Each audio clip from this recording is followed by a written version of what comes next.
Yeah, how's everyone doing? This is part two of the Atari VCS. My first video, people asked me a lot of questions.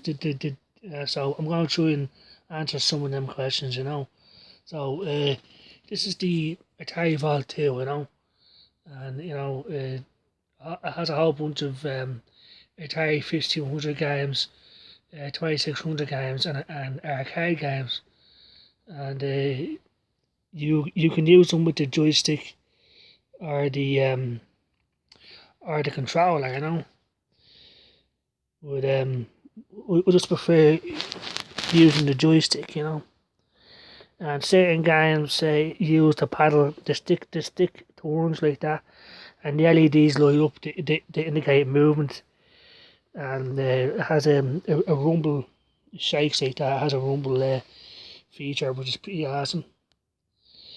Um,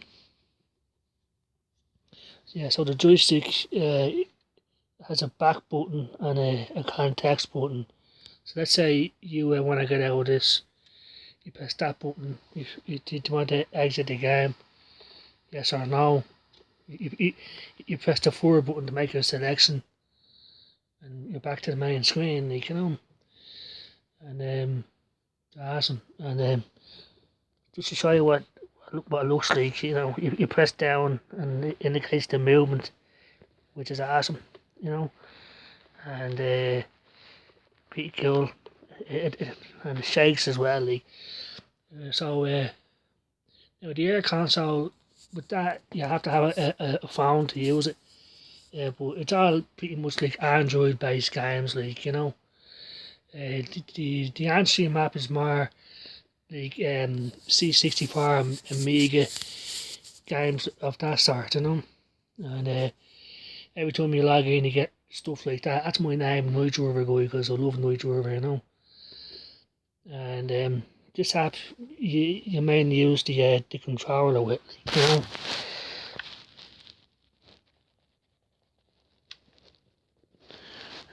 And when it's doing that, it's surging, it's trying to sync, but it's running low on batteries as well, So I'm probably gonna have to charge this, So yeah, so the Anshy map, and the joystick doesn't really work with the Anshy map. You have to have the controller. So I'm gonna now let's say you want to get out of here, you press that button, and then you say dashboard. You go back to the dashboard, So yeah, um, a few things. It's syncing controllers takes a bit longer than it does like an Xbox controller. So just bear that in mind. It takes a bit longer to sync controllers, And that's one thing that's a bit awkward with the Atari VCS syncing controllers. It's not as seamless as an Xbox controller. Um, so you have to connect it with a USB lead first, so it's connected, and then you have to use the connected controller to connect the wireless controller. I know it's awkward, but that's the way it is. This is our power right now, right? So I'm gonna get the USB lead. The USB cable is nice and long, and it has the Atari Fuji logo on it, which is awesome.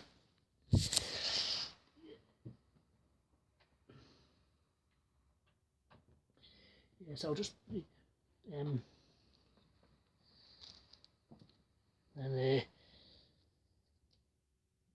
plug it into the controller.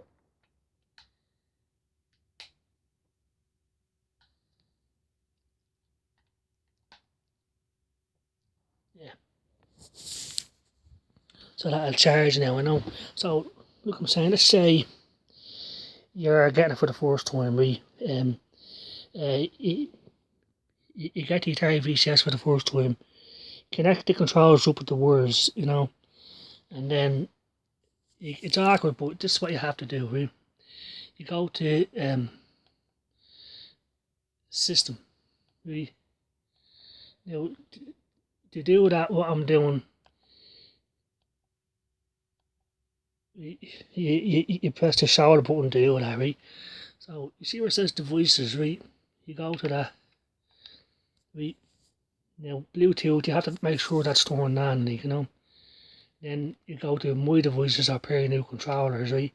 So let's say you get it for the first time, right? You have to go to pair of new controllers, right? Now pairing, right? Now this is already paired. Now when it starts flashing, that means it. But this is already connected because it did it earlier, like, you know. So you go to my devices, right? You can see that's connected because it just connected it. But it's awkward when you first get it. What you have to do is you have to connect one controller up at a time. You understand? You can't connect both of them at the same time. It's weird. Now it's picked up an unknown device, which is probably my tablet here. But I'm not going to sync that to it just yet, right? So, because people are asking me how do we sync controllers? Because it is a bit awkward.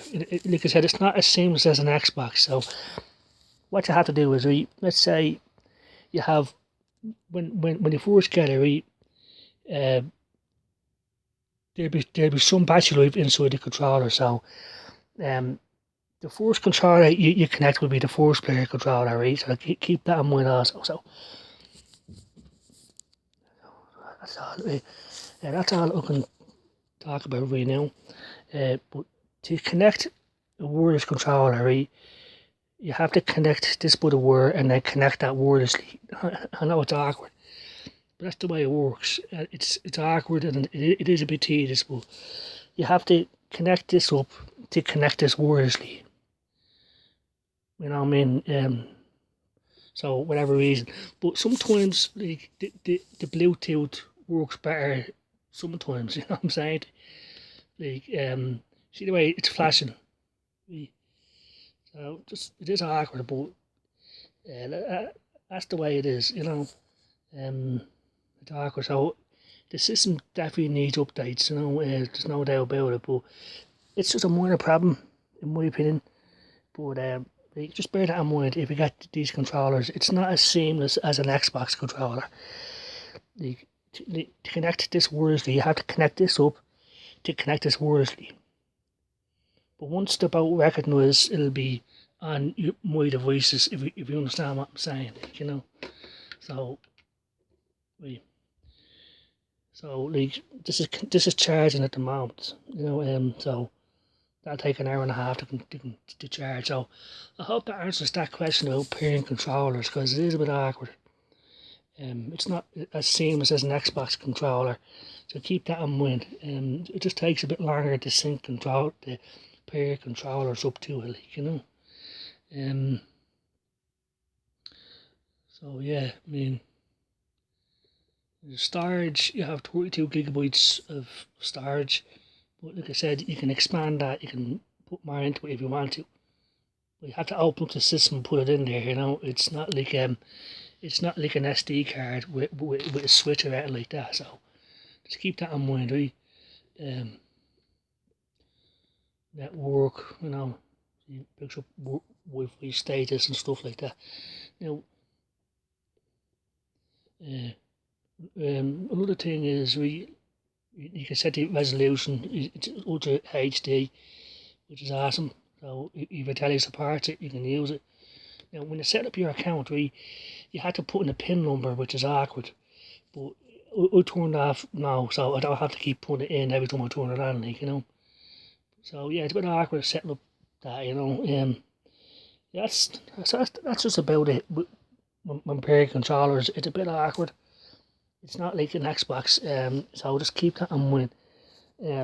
So when you get it for the first time, and if you're trying to figure out why isn't it connecting wirelessly, you know, the thing is you have to do it one at a time. You know, so you connect it up the wire, and then you go to pair controllers, and then you connect this. Or if you want to do it the other way around, but the first controller that you connect wirelessly is the first player controller. Okay, so I hope we explain that as well as I can. I hope Atari fix that with an update. Say they will, like, you know. But these are just minor problems. They're not major, it doesn't hinder anything. It's just a bit annoying that it takes a bit longer to pair controllers, like, you know. So that's and